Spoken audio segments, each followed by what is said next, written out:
Hey, I'm Herald sports writer Manny Navarro. This is Andre C. Fernandez, and we're back with the Gridiron Report. High school football season is back. As you can see, we're here inside. Clapping for that, not me. We're here inside of Gulliver Prep's locker room talking football. School started on Monday. The action starts actually Wednesday night. That's the first game. Frank Hepler will be back on the sidelines at Nova. Big homecoming. Dre, let's start talking about some of the big games this week. I know most of them are only preseason, but we do have a few regular season games that will count in the standings. Okay. All right, let's start off Thursday. We kind of got a jamboree action at Deerfield Beach High School. Monarch, Columbus, and Plantation. Three teams in our top 20. Yeah, definitely. I mean, it should be fun to see. I mean, obviously, you're not going to see everything that day, but you are going to see what Plantation's got coming back. You know, they're still going to expect it to be a playoff team. Antoine Haynes, one of their top playmakers, is back there. Columbus feels like they're hearing a lot of Gables hype. They don't like it. They feel Tucker like Byrne, 3-year starter. They feel like they want to do something about it, and I think Tucker Byrne obviously is the key piece there. If he can play well and you know, in the clutch down the stretch, I think they've got the pieces in order to make a run themselves. And obviously Monarch is a team everybody's talking about with those two Alabama kids and Burgess Becker and Calvin Ridley that could make some noise in a very wide open Class 8A. Great season last year for Monarch. First playoff appearance and looking to take the next step. All right, that's Thursday. We're going to skip ahead to Friday. Hollandale at Miramar, two top 10 teams that are squaring off from our poll. Miramar makes the run to the regional finals last year before they get upset, lose 12-10. Yeah. That's a score Jeffrey Hill said Coach Strout had kept reminding these guys of. Hollandale, of course, they get off to a great start, and then the tires run off the side of the car. So they missed the playoffs entirely. What are you looking forward to in that matchup? I'm looking forward to seeing how good Hollandale really is. I mean, you know, we saw them, like you said, get off to the start this year. This year, I think I'm going to treat them as I'm not going to really care if they're 6-0, 7-0.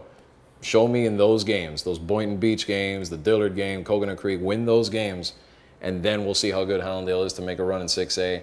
Miramar, I think on paper, is still probably the best team in that whole region of 8A that has a chance to go up and win a state title. Now, new coaching staff, you know, some different faces there. That's going to be the key. If everything meshes and comes together, they can do it. A lot of big-time prospects playing in that game. Shamar Kilby-Lane, the linebacker for Hollandale, if you want to go watch him play. And then obviously all the guys on the defensive side of the ball for Miramar. You got so many guys in the secondary. Jeff Hill, who I mentioned earlier. And you also got receiver Javon Durante, who transferred over. He's a West Virginia commit. So should be action-packed, big recruit game. You look at the schedule on Friday, Coral Gables, Champagnat at Tropical Park. Defending state champion against a state runner-up. Not state runner-up, a state Final Four team in Coral Gables. Dre, what are you looking forward to most in that matchup? Again, I mean, I want to see how good. I mean, I know Champagnat, you look at their roster, they're still loaded from last season, but they haven't always competed against these teams, you know, the 8A teams against Coral Gables. In the spring they lost to Flanagan. So you want to see how much they can branch outside of 2A and really show that they're one of the best overall teams. For Gables, they feel like they could achieve what Champagnat did last year. They feel like they're the favorite to win 8A. Now's when they can start showing it against a team like that has double-digit D1 recruits on the roster. All right, Saturday, we got two games that count. None of them are here. Miami Central, 3 state championships in the last 4 years. They get to go play MTV's Best, Hoover, Alabama. Dre, just that matchup in particular, from what you've read on paper, what you expect out of the Rockets. I hope a lot of people remember that show. I'm just kidding. That was like 10 years ago. I'm kidding. Sorry. I'm totally kidding. But no, Hoover is going to be, I think they're ranked number 3 right now by Max Prep, so they're one of the best in the nation. Central's no stranger to going on the road. They've done it, I think, 4 or 5 years in a row. I mean, will it be like a couple years ago when they ran into a buzzsaw against Grayson and got demolished? Or is this Central team still that good and that balanced on offense, like their coaches are saying, that the kids just need a little experience? I'm looking forward to seeing that defense, though, because those are guys that have been there, most of them, for at least 2 years together. Mr. Silva, Furman Silva, you name it. Jamal Cook, a bunch of those guys on that defense it's going to be one of the nastiest defenses I've seen in a while. And I'm looking forward to seeing what they can do on the road against that team. And, of course, Devontae Phillips on the offensive side of the ball. He's no slouch, #1 receiver in the country, according to some people. All right, Booker T. Washington, defending national champions. They're on the road at Oscar Smith. This is a 9 o'clock kickoff. You got Central and Hoover at noon.